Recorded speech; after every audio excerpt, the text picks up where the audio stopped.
أنا برناو. السلام عليكم ورحمة الله وبركاته.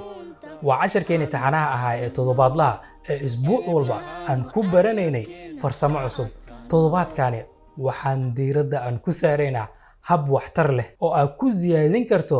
ereyada luqadda Ingiriisiga kadibna aad ku xasuusan karto fadhiyada inoogu hartay bishaani ama levelkaani waxaan diirada aan ku saareynaa cilmiga xasuusta ma ogtahay in qofka Ingiriisiga ku hadla uu caadi ahaan u yaqaano ilaa 20,000 oo kelimadood waxayna tirada kor u dhaafaysaa marka uu yahay qofkaasi aqoonyahan ilaa ku dhawaad waxa dhici karto inuu qofkaasi aqoonyahanka uu ka sayo ilaa 40,000 oo kelimadood marka hadaa baranaysid Ingiriisi lambarkaasi hadda aan ku sheegay ayaa laga yaabaa inuu qalqal ku geliyo oo ay isdheeysid 20,000 kelimadood sida ayaan ku baran karaa ama aan ku xifdin karaa ama aan ku xasuusan karaa nasiib wanaag waxa jiro xeelado aad isticmaali karto si ay kaaga caawiyaan inaad ereyadani si dhaqso leh oo hufan u barato hadaa tahay marka qof u halgamaya inuu horumar uu ka sameeyo luqadani halkaan marka waxaan kugu soo gudbinayaa ilaa 3 mowduuc uu yahay mowduucani kiisa ugu horeeyay waxaana ku falanqeynaynaa qodobo aad ku xasuusan karto ereyada luqadda Ingiriisiga mid ka mid ah siyaabaha ugu wanaagsan ee lagu xasuusan karo ereyada waa akhriska iyo dhageysiga inaad badiso waana sababtan laba maado u gooni ah diblomadani aan ugu soo sameynay anagoo laba macallin ustaad Naciim iyo ustaad Luqmaan aan u xil saarnay juhdi badanna ay ku bixiyaan mar walba inay ka xaqabtiraan ama ay ka dhisaan labadaasi xirfadood oo ah 4 xirfadood oo ay leedahay luqaddan Ingiriisiga macna 4 xirfadood waxaan ka wadaa dhageysiga qoraalka akhriska iyo maqalka arintan hadda aan ku sheegayna cilmi baarisyo kala duwan ayaa taageerayo mid ka mid ah tijaabooyin la sameeyay ayaa lagu ogaaday in dadka wax akhriskooda uu badan yahay ay si aad ugu fiican yihiin imtixaanka xasuusashada ereyada marka loo eego kuwa aan wax akhrinin halkaan marka waxaan si cad ugu fahmeynaa in wax akhriska badan uusan shaki ku jirin inuu xoojinayo xasuusashadaada kalimaad badan sidoo kale cilmi baarisyo kale oo lagu sameeyay dhageysiga badan ayaa laga helay natiijooyin la mid ah midii hore markasta oo aad badiso luqadda dhageysigeeda waa mar walbo ay sii bataan ereyada xasuusan kartid mowduuceena toddobaadkani waxaan kugu soo gabagabeynayaa 5 talo inaan ku siiyo talada koowaad wax badan aqri waxa akhrisaa qoraale kala duwan ama sheekooyin marka buugaag kala duwan oo riwaayado caan ah oo Ingiriisi ah oo fudud ayaa waxaan ku dhigay groupka diblomadani qoseeya ee afoogi halkaasi ka dajiso kadibna waxaan kula talinayaa inaad akhrisid marka waqti u sameyso maalintii ama labadii maalin ama toddobaadkii mar inaad akhriso kadibna aad fahanto akhriska waa mid ka mid ah siyaabaha ugu wanaagsan ee lagu baran karo ereyo cusub aana ku xasuusan kartid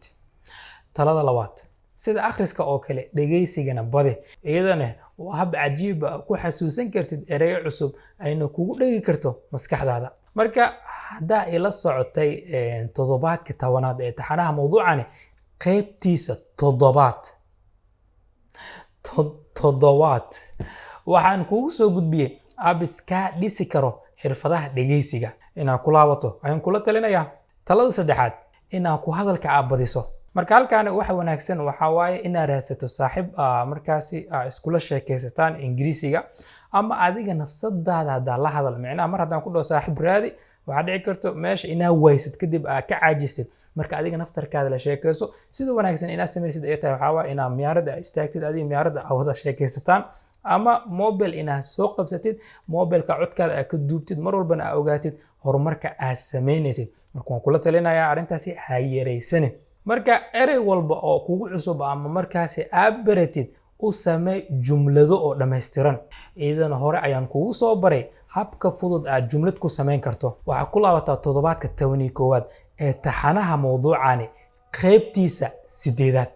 talada afaraad qor oo kaliya ha ku ekaanin inaad fiiriso ama aad dhageysato ama aad wax akhriso wax qoritaankana isbar halkaan wax ugu weyn aad ka faa'iido karto waxa waaye inaad tacbiirka aad baran kartid ama jumlad walba soo baratid ama kelimad walba soo baratid isku day inaad tacbiir u raadisid ama aad cabirto meesha ku cabiri kartana waxa waaye inaad wax qortid haddii aad runtii rabto inaad xasuusato ama maskaxdaada ay ku dhigto ereyada Ingiriisiga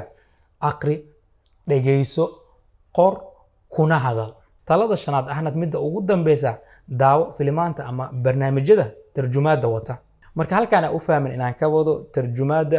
luqadda Ingiriisiga. Macnaheedu waxaan ka wadaa asigoo Ingiriisi ku hadlayo hoos inuu ka soo qormo Ingiriisiga markaas uu ku hadlayo. macnaha hadalkiisa iyo qoraalkiisa hoos inay isla socdaan. marka farsamadaani waxaa ka faa'iiday inaad laba xirfadood hal mar isla samayso oo ah adigoo dhageysanayo ina akhriso qoraalka. waa marka waa ku qasbanaanay qoraalkaas ina akhrisid. marka waan kugu soo celinayaa mar kale halkaani kama wado asoo Ingiriisi ku hadlayo ina raadiso